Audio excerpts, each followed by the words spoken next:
Dream Life is a ministry that offers support and guidance for mothers and women who have gone through abortions. My name is Amy Entrikin, and I have been going to Dream City Church for about 10 years. And when I was 18, I had a boyfriend that I was madly in love with and had gotten pregnant. And I thought that if I kept the baby, I would be able to keep him because it just wasn't a good relationship at all.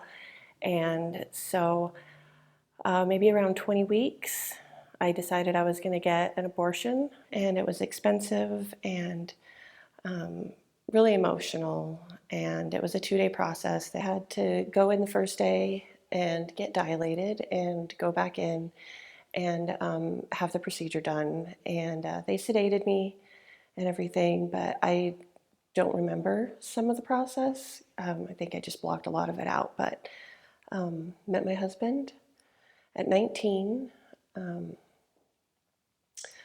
started coming here around 10 years ago, and shortly after coming here, I started seeing what Debbie Vandenboom does, and I really just kind of admired her. I thought I was fine, but then about a year ago or so, one of my friends here knew that I still needed some healing, definitely, and yeah, started going through the post-abortion class, and it's been huge, huge, huge, huge. It's kind of like rediscovering myself.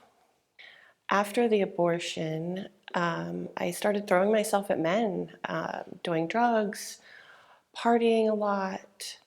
Um, it got really bad. I think I was just trying to forget about everything. Being so far along in the pregnancy when I had the abortion was that really it killed me a lot. I was stuck. Um, you think you're good, but you don't realize the burdens that you're carrying. I think I just got so used to shoving it down, but then after talking about it, that's been huge. And knowing that I'm not alone, and that there's so many other women that have the same story, but you don't talk about it. It's very taboo, I think. Oh, you're Christian. You shouldn't have done something like that. But you're not always perfect, and you make mistakes, and um, yeah, the ways of dealing with it isn't always good. I don't think it matters when you have the abortion, but the fact that I was going to keep the baby, and just the experience was so traumatic. And yeah, so I started throwing myself at men and partying, and I actually met my husband at a party. But 20 years later, we're still married and 5 kids, and um, God's good. My husband is security here, and he's been here for about a year now on staff. I have been on staff here for maybe about 2 years. I work in children's, mainly teach second grade, but yeah, I have 5 kids. My oldest is 17. His name is Caden. He does media stuff here, shading, and he'll do camera and stuff sometimes. My second is a 16-year-old daughter, my only girl. And then I have Peyton, Keegan, and Gavin, which is 12, 10, and 8. And yeah, we love it here. We are always here, and we've done the Christmas shows and all kinds of stuff. And Debbie has been huge for that because she's so good at just connecting with you, and the book that she has you do is wonderful. I'm going through the class a second time. I don't know if she'll ever get rid of me. Oh, it doesn't matter how long ago it was. There's always still healing, definitely. Um, Women are so good, I feel like, at just kind of shoving things down, and you keep going. And there's definitely always healing. And you're not alone. There's so many women that have dealt with it. It's given me hope that there's so much more to look forward to. And there's always a new journey to go on. And yeah, and I want to be able to give hope now. I have the incredible honor today to have with me Debbie Vandenboom, the director of Dream Life.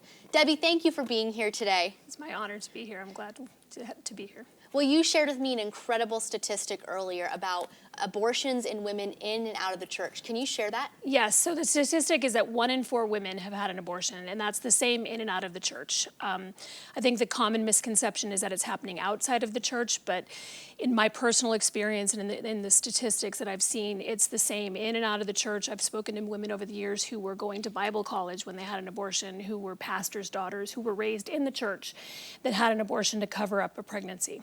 Wow, so what are we doing as the church to help women who have gone through abortions? Yeah, so we offer a 9-week Bible study. It's very private. In fact, we don't even post the details of when and where it is on there to try to protect that privacy, because it's very scary for women to come forward the first time and talk about it. So many women have told me their stories and started with, this is the first time I've ever told anyone that I've had an abortion. And so we have a 9-week class that is a Bible study that is geared specifically for post-abortive women. It's amazing, and it enables them to share their story, to go through things like grief and anger and unforgiveness and some specific areas that tend to be common among women who've had an abortion, to deal with the trauma, and to be able to talk about it in a room that's safe, that they're not being judged. They feel safe to be able to share with other women who understand where they are and where they've been.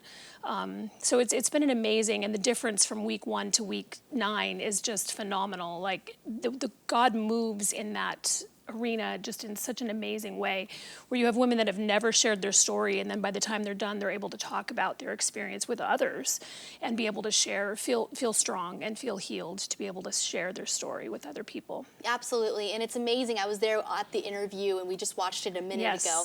How much the women love you and the support that you have brought them. So thank you for caring for this sometimes forgotten group in America. Yes, it's not talked about in the church. It's something that needs to be talked about more. I think there's a stigma associated to it, and people either don't understand the issue, they don't know what to talk about, or they just don't really know how to approach women. And so it's fine to talk about the horrors of abortion, things that are going on. We also need to have a sense of compassion and grace for women who have been through that, because they have been traumatized as well. Absolutely. Well, if you have been through an abortion, or you know someone who has been through an abortion and you need a support group, this is the best support group you could ever find. So go to dreamcitychurch.us/marriageandfamily to find out more information.